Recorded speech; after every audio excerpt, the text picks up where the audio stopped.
This is Brad A. Milford with the Unlimited Business Wisdom Podcast, where leaders, seasoned entrepreneurs, and business owners share their wisdom.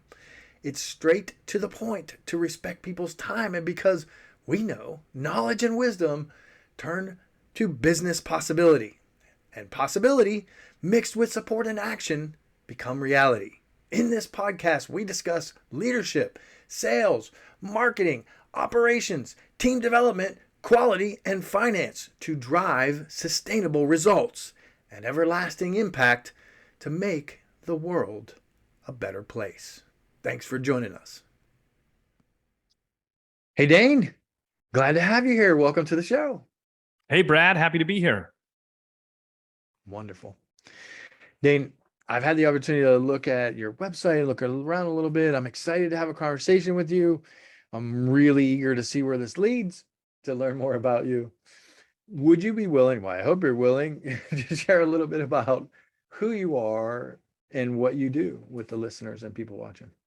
You bet. Yeah, my name's Dane. I'm a father of two little girls. I've got a 4-year-old and almost a 6-year-old, Elin and Izzy, and having a lot of fun with them right now. I'm married to a wonderful woman named Brooklyn, and our family lives down just outside of Austin, Texas. And for work, I've done a few different things. I've been in the direct sales world for the last 20 plus years for a knife company. You may have heard of Cutco knives before, but the direct sales company, I've been with them since I was an 18-year-old right out of high school, and I've built a career up in managing a 6-state area in the upper Midwest, and then also do some real estate investing. And then most recently, I had the opportunity to write my first book and do some consulting and speaking around that topic of cultures centered around dreams. Yeah. Absolutely love that. And I'm also, if you're watching, you see what I see, but if you're listening, you won't see it. But there's a cool painting right directly behind you. Talk to me about that. What's going on there, Dane? So this story, so I got this. This is the first kind of piece of artwork that I bought myself. I think I was 24, 25. I just got a promotion, relocated, had a new nice apartment. And it was probably the first time I really felt like I was making good money. And what do? Maybe buy some art. So I went, bought this. My girlfriend at the time said, "Oh, that's great. Looks wonderful." But I picked it out. Well, my girlfriend then happens to be my wife now. And once we got married and bought a house, I found out her actual opinion of it, which was she didn't really like it because she wouldn't let me put it anywhere in the house. And so the only place that this is allowed to be is in my office. So I like what it symbolizes: patience, strength. There's a bunch of different things, but in reality, it was, this is the only place it can live. Great stories. Great stories. I love that. I kind of saw where you were leading, but that's great. I love it. Dane, what's the best thing about being in business? I think the abundance opportunity, and then also the autonomy. I everything is up in the air, which you could look at that as a negative, I think, for some people. But I really enjoy that there's a freshness to it. There's a constant desire in terms of, I got to go create, got to go make it, got to go build my team. People are counting on me. So for me, there's never been a dull moment being in business. And then the opportunity to not be capped by somebody else, I think is always really motivating for me. Love that. Do you have a thing for alliteration? I don't think so. Maybe seeing a pattern there. Children's names, maybe abundance and autonomy, and we're going to see where this leads throughout this podcast. It's great. I'll have to be more aware of it. So that's great. No, I love it.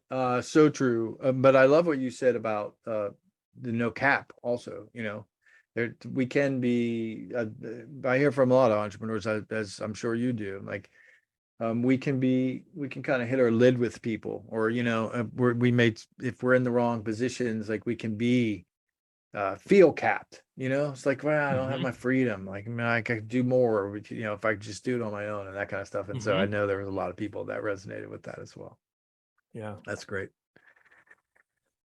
This is my favorite question. I love asking this question to every listener.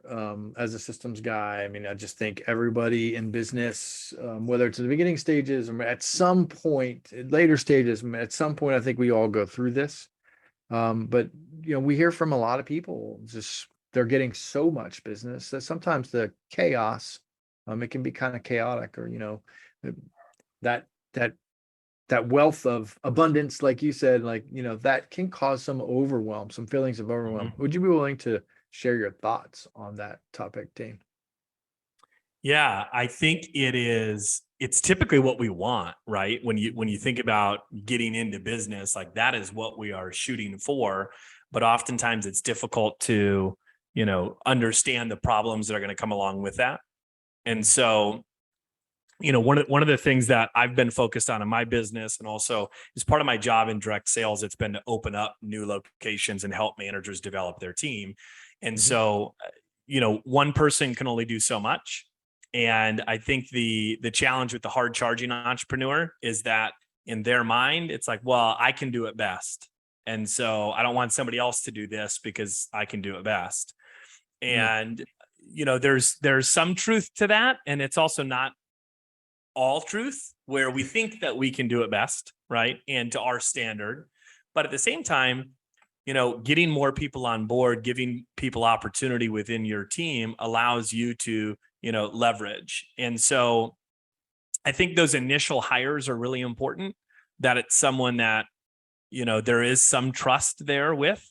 But the entrepreneur also has to understand that, there's going to be this uncomfortable stage of me letting go of things, and that's okay, because it doesn't mean that I'm less in charge. It actually elevates my role so that I can be handling even more important topics, right? Or even larger profit generators, or different area of the business or something else. Nice. So we're going to stick with the alliteration. So I've heard some delegation in there, but I also heard some empowerment and some elevation. So that's Mm-hmm. good. We're gonna keep this going.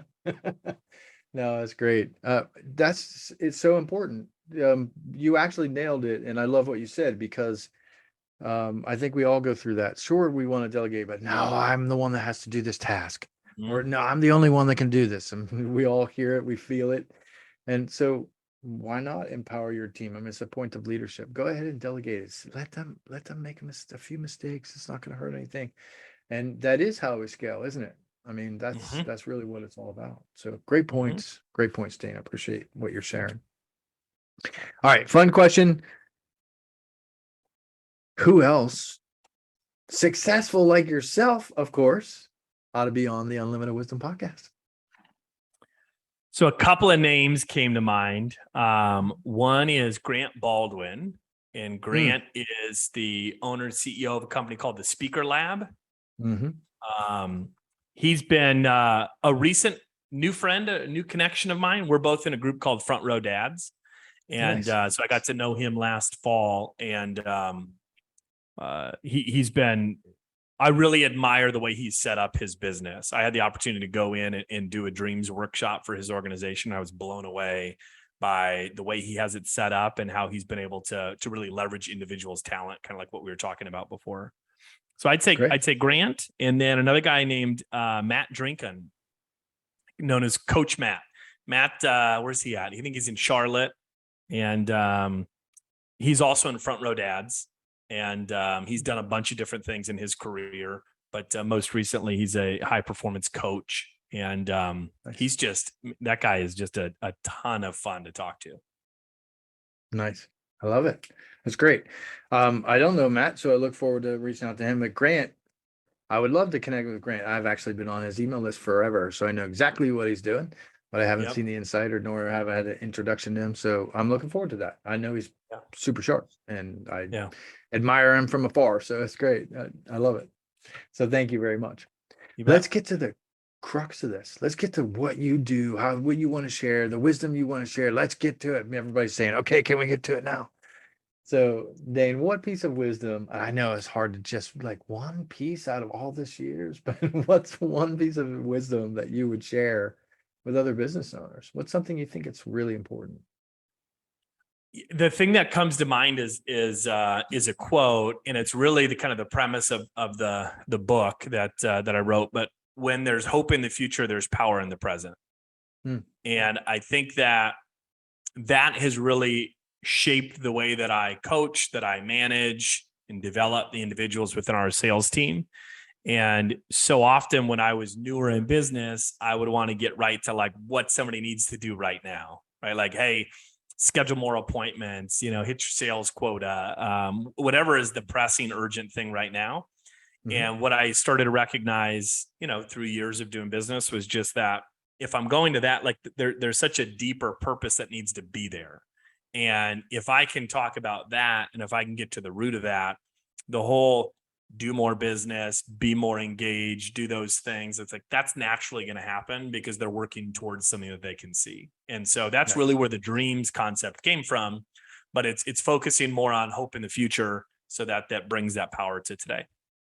Nice. I love that topic. I was immediately taken to some of Warren Bennis's leadership work where is the language of hope is really what drives performance. So there's like 3 laws of performance and what drives it. And so I was immediately taken there based on my experience. And so I relate to a certain extent. I'd love to hear some more about how you arrive at that. Because I imagine that not everybody knows exactly what's going to draw hope for them. I don't think the average entrepreneur says, okay, I need to drill into my hope. Right. It's too odd. Maybe some do. I know that's not been the case for me. And so how do we drill in there? How do we get in there? Can you just share with me like some of your experience and how you help people in that space? And I would also, another word for the hope in the future thing is just vision. Right. And so that's more of the business management vocabulary would be, Sure. somebody who's a visionary leader.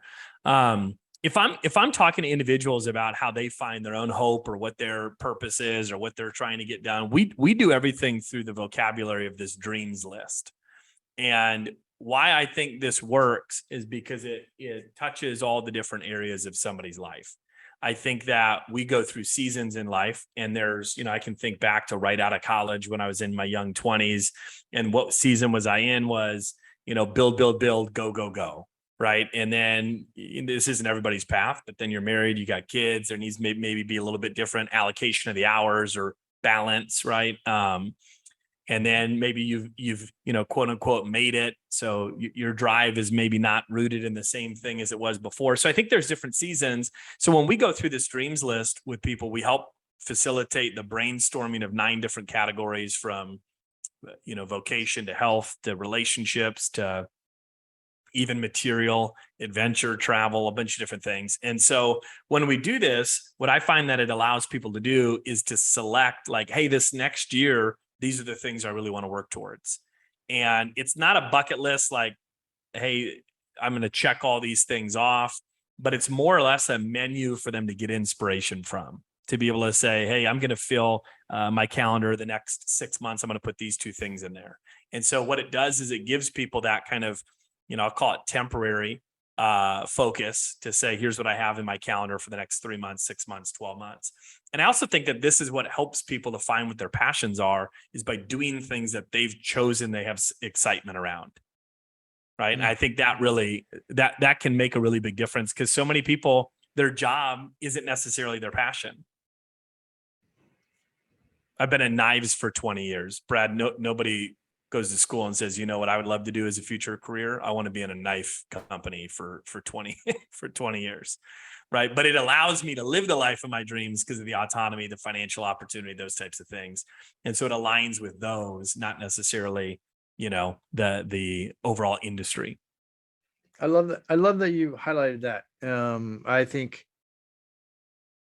I want to say I know, but I think, because I don't know what everybody's thinking, but I imagine that I suspect that there are a lot of people that relate to what you just said. And in my life, I mean, I can just share from my experiences, right? In my life, I knew for many years I was not really in a field that I truly loved. And there are aspects about it that I loved. When I was in construction, I'd grown up, I didn't have a father, and I just, I didn't know a whole lot about construction, but that's where I landed when I came out of the military. And, it was, and I enjoyed it. And there was lots of things I liked about it. And it was always, something new, but I knew there was a thing inside me. I was like, this is not really where I want to be. Right. And I think there's a lot of people, I mean, the studies show that space, right? So, a lot of disengaged employees. So tapping into that passion, tapping into that purpose, tapping into those dreams is really so important.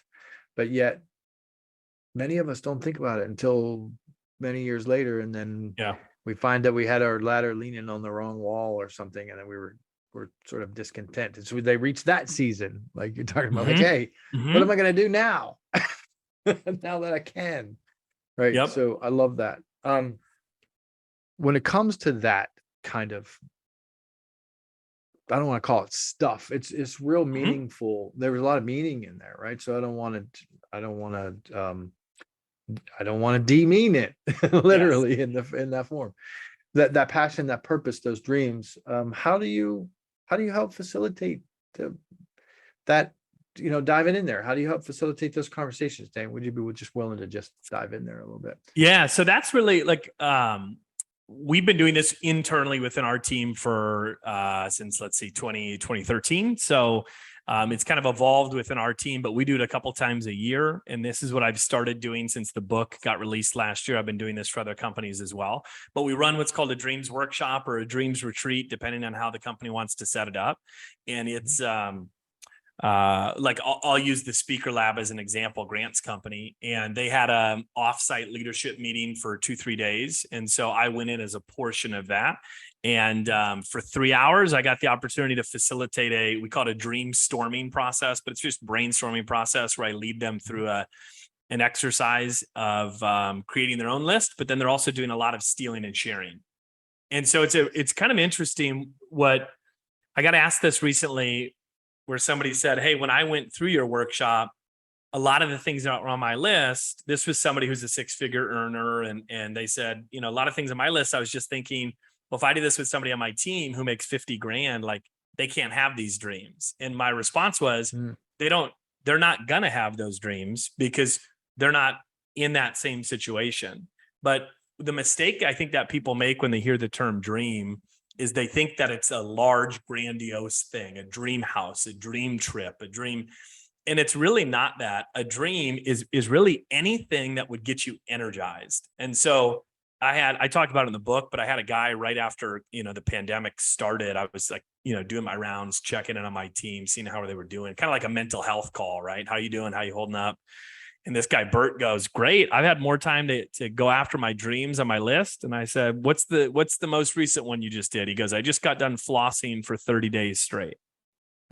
I said, that was on your dreams list? And he said, oh yeah, that was in my health category. So they don't need to be some large, they could literally be, I want to go do karaoke in front of people for the first time. And that's a dream. And so the people that I do this with, on average, they'll come up with 100 to 300 on their list. After people do this numerous times, like in our team, they do it every 6 months. We have people on our team that have 1,000 dreams, and they just keep adding to it and crossing them off. And it's a living list. And so once somebody gets this idea, a lot of them just kind of run with it on their own, and they're keeping their list. They check it on their phone. They see an ad or in a movie in a cool location, they add a trip to their list. And it's a really cool kind of format of how to view the world. I love it. Honestly, I really love that. I mean, you just tapped into my energy because there's a lot of people who are not living their dream. And what I really love about what you said is that it doesn't have to be some big grandiose thing. I see this on the internet today with social media, just an analogy, right? And they're like, you got to tell these big elaborate stories of, there was a fire and my house burned down, and I'm like, oh, all this stuff. Like, it doesn't have to be that way. You can just share something that's happening in your world today. And I love the analogy that you used about the flossing. It's so basic and simple, but hey, if that's what energizes you, amazing. And literally loved what you said about a dream is anything that would get you energized. That's what better way to fuel ourselves than to be Mhm. energized in short little sprints or, these little dream machines, right? Yeah. That's what, Yeah. And Brad, at the other end of this, when people think of dream, it's like, I have a dream of starting a business. It's like, well, if somebody is living kind of like, we'll call it a boxed life where they feel stuck. They're like, I'm just doing this job. I've been doing this for a while. I got kids now, I got a mortgage, and like this is life. It's a tall ask to get that person to say, start your own business.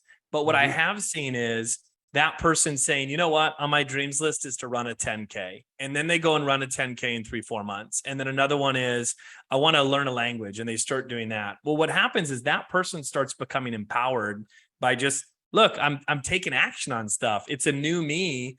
And it's not a new me of like, New Year's resolution. It's like, no, they're a work in progress, and that progress is starting to pick up. That person then, after going down that path, then has the energy, maybe a year, 2 years, 5 years, 10 years down the line, to say, I'm going to start that business. I love that. I really do. I mean, I think that those muscles begin to build, and the way you Mhm. illustrated that is, excuse me, is fantastic. Because you're right. I mean, I've had a lot of conversations with people that aspire to start a business, but maybe the timing isn't quite right, Yep. or they don't have that courage muscle built up yet. And Yep. so this would be a great way to just build that muscle. Do some things you truly love, and see if that is really going to be right for you. Because let's Yeah. face it, business is not right for everybody Yeah. in their in their season. It might not be the right season for them. I've told people, "No, I'm not sure this is a good idea for you right now." So maybe later, but right now it's not that great. So this is fantastic. I love it. Emotion, energy, and motion, right? Dreams or Mhm. anything that would get you energized. I absolutely love that, Dane. That's super powerful. It's a short, succinct statement, but it's very powerful. So this is great.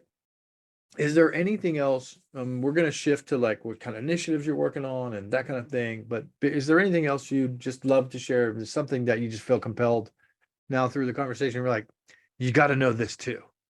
Is there anything? Yeah, I think that why I wrote the book to put it out there was I had the opportunity to see like the culture that we have on our team. I've been doing this since 2013 within our team, and Mhm. I knew we had something special. We were breaking a lot of sales records. Things were moving in a positive direction. We were Nice. retaining our people at a really high rate in a direct sales industry, which turnover is plenty. And when I really got to see the benefits of it, though, was when the pandemic happened. And what I got to see was that my people, and I didn't realize this, because they had been living their dreams for how many years, they had been conditioned and were practicing problem solving skills. And so what's interesting is, you achieving a dream is you solving a problem. Hey, I want to go to golf this golf course, Torrey Pines. Okay, so I need to figure out how I'm going to have the time, the money, figure all this. Well, that's a problem that you're solving. And so what happened when the pandemic started, our business was uprooted just like everybody else's. And what I got to see from our local team is they immediately shifted into, how do we do this?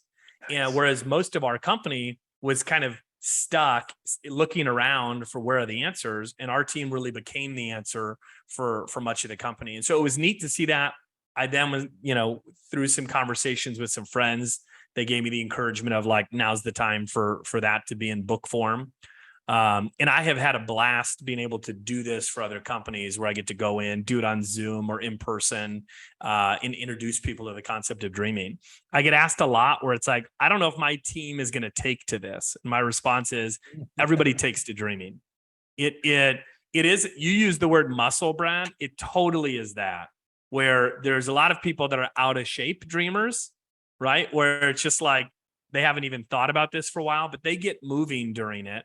And it's really neat to see people just kind of have that unlocked and have their business be the place that introduced them to it. Because all the surveys said about the great resignation, what people desire right now is to be valued for who they are, not just being a part of the team. And so what this does is it literally shines the spotlight and says, Brad, I don't care what you do for work. I don't care what the revenue is that you bring in. What I care is, are you excited about life? And we're gonna introduce you to this topic. And so it's been neat to have that role in the last year.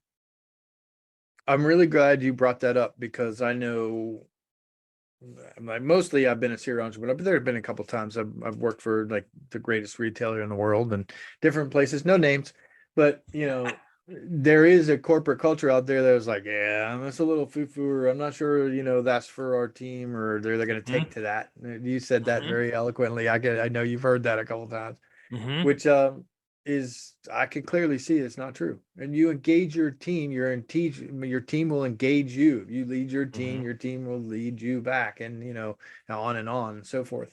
So I'm so glad that you brought that up. And so if you're watching and you're listening and you're thinking like, hey, this could be for me, maybe I should. Yeah, I'm on the fence about this. Like maybe this would work for my team. Maybe it's not. Maybe it's on the line of like this foo-foo stuff. I don't think so. I encourage you to dive in. So we're going to get into how you can do that in just a second. But I'm really glad that you brought that up. This stuff engages people. Yeah. So the more you're engaged at work, the more emotion, the more energy, the more engaged, the more teamwork, the more, this is all good stuff. So I appreciate that, Dane. Dane, Yeah. look, I know we could talk business, we could talk entrepreneurship, we could talk all this stuff forever, but you're living it, right? You're living your dreams. You're being fueled by them. You're helping other people. You're serving them. Um, I'd like to know, because I ask this of every guest, like, because we work to live and not live to work. Let's flip that. We work to dream. No, can't do it. Anyhow, you get what I'm saying. There's a Yes. reason why we do what we do. You've already tapped into the passion and purpose. Yep. Would you be willing to share with everybody watching and listening, like, what's the most fun vacation you've ever had?